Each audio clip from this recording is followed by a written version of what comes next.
दोस्तों, आज जो हम मंदिर के बारे में जानेंगे, यह मंदिर कश्मीर का सूर्य मार्तंड मंदिर है।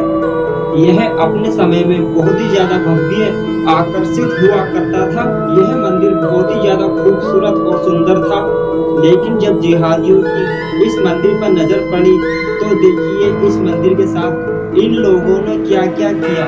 भारत में 7वीं सदी के आसपास में मुस्लिम आक्रांताओं का आक्रमण शुरू हुआ। यहाँ से उन्होंने सोना चांदी आदि दौलत को लूटने और भारत को इस्लामिक देश बनाने के उद्देश्य से आए थे। 16वीं से लेकर 17वीं सदी तक लगातार हजारों हिंदू मंदिरों को तोड़ा और लूटा गया था। उनमें से कुछ मंदिर ऐसे थे जो सनातन के अस्तित्व, पहचान और सम्मान से जुड़े हुए थे। आज हम ऐसे ही मंदिर के बारे में जानेंगे। मार्तंडेय सूर्य मंदिर कश्मीर घाटी में लगभग 8वीं शताब्दी में बने ऐतिहासिक और विशालकाय मार्तंडेय सूर्य मंदिर को मुस्लिम शासक सिकंदर ने तुड़वाया था। इस मंदिर को करकोटा समुदाय के राजा ललिता आदित्य ने 1725 से 61 ईस्वी के दौरान बनवाया गया था। यह मंदिर कश्मीर के पुराने मंदिरों में शुमार है। यह दक्षिणी कश्मीर के अनंतनाग जिले में पहलगाम के बीच मार्तंडेय नाम के स्थान पर है। मुस्लिम इतिहासकार हसन ने अपनी पुस्तक हिस्ट्री ऑफ कश्मीर में कश्मीरी जनता का धर्मांतरण करने के बारे में बताया कि मुस्लिम शासक ने 1393 के आसपास पंडितों का धर्म परिवर्तन सबसे ज्यादा किया गया था। उसने 7 मन जनों को इकट्ठा करके रखा था। तो आप सोचे उसने कितने हिंदुओं का धर्म परिवर्तन किया होगा। इतना ही नहीं, वहाँ के मंदिरों को तोड़ा गया, बेरहमी से कत्लेआम किया गया। कश्मीर में रहने के लिए मजहबी उन्माद में पागल सिकंदर जैनुल आबिदीन ने सरकारी आदेश जारी कर हिंदुओं के सामने 3 तथाकथित शर्त रखी थी। इस्लाम स्वीकार कर लो, कश्मीर छोड़ो, या दोनों नामंजूर है तो बर्बरता पूर्वक मौत के लिए तैयार हो जाओ। और दोस्तों, तीनों ही शर्तें हिंदुओं को अस्वीकार थीं। ना ही वे तलवार के दम पर इस्लाम स्वीकार करने के लिए तैयार थे और ना ही कश्मीर को छोड़ जाने के लिए उन्होंने मौत से लड़ने की ठान ली। कश्मीर पूरी तरह से शरीयत के कानून में जकड़ चुका था।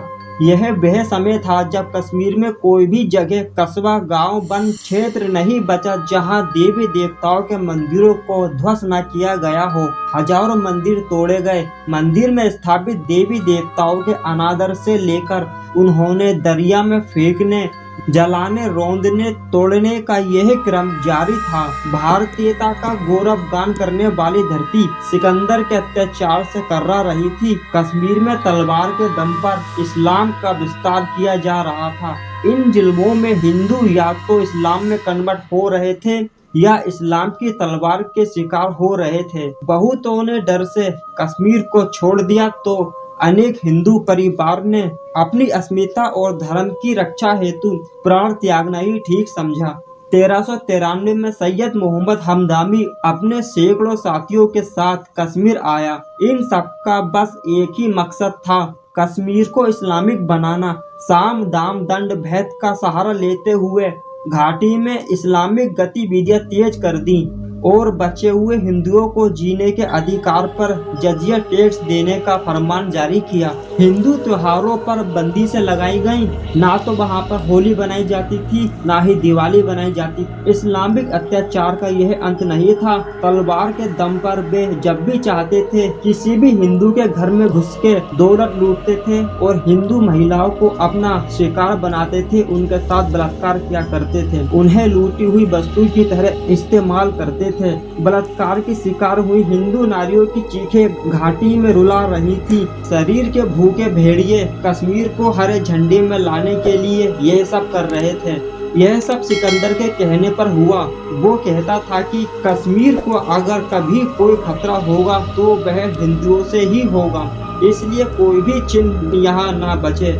इसलिए वह हिंदुओं को खत्म करने, कन्वर्ट करने और महिलाओं पर जुल्म करने में कोई भी कसर नहीं छोड़ रहा था। यहाँ के मंदिरों को तोड़ा गया, जलाया गया। मंदिरों की पहचान मिटाने के लिए बड़ी बड़ी मस्जिदें भी बनाई गईं। सूर्य मंदिर देश दुनिया के लिए आकर्षक का केंद्र हुआ करता था, लेकिन सिकंदर की कुदृष्टि जब इस मंदिर पर पड़ी तो मंदिर को ध्वस्त किया जाने लगा। यह क्रम 1 वर्ष तक चला।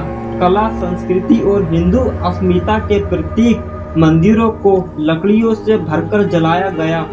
धू धू कर यह मंदिर जलता रहा। मंदिर की दीवारों पर तराशी गई स्वर्णयुक्त कलाकृतियां नष्ट हो गईं।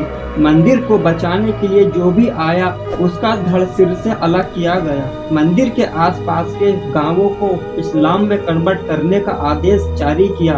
आज भी इस विश्व प्रसिद्ध मंदिर के अवशेषों को देखा जा सकता है और इनका अत्याचार यहाँ तक सीमित नहीं था। यह पूरे भारत को इस्लामिक देश बनाने के लिए आए थे।